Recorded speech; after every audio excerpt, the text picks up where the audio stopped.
The star effect will generate radial turning stitches in step, satin, and fancy fills.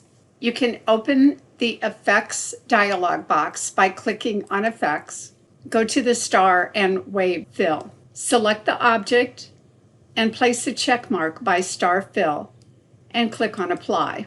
Notice that the stitch density gets pretty intense around the center of the star. We can change the stitch density by going to Object Properties. If you click in the lower left corner of the Effects dialog box, that will open up Object Properties. Let's change the stitch spacing to 0.9 and click on Apply.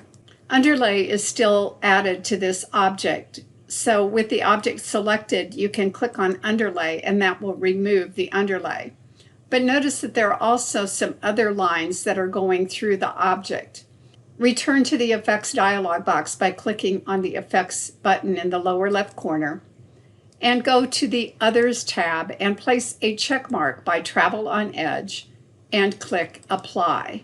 That will remove the travel stitches that are going through the object, and instead they will be forced around the object.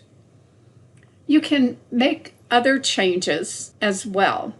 In the Star and Wave Fill tab, you can change the hole width by highlighting the value and entering a new number and clicking on Apply. You can see it change the size of the hole. You can also do this visually by clicking on Reshape. The center point will move the star, and the outer control points will increase the size of the hole. You can get all sorts of different effects with this. Press Escape to deactivate Reshape. Next, let's apply Star to Satin.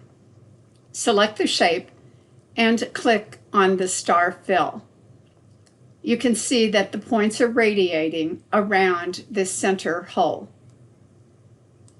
The effect can also be applied to a fancy fill stitch. Again, you can see the effect of the star fill.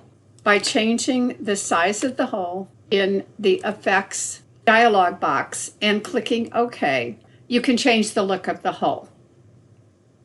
So have some fun experimenting with the star effect.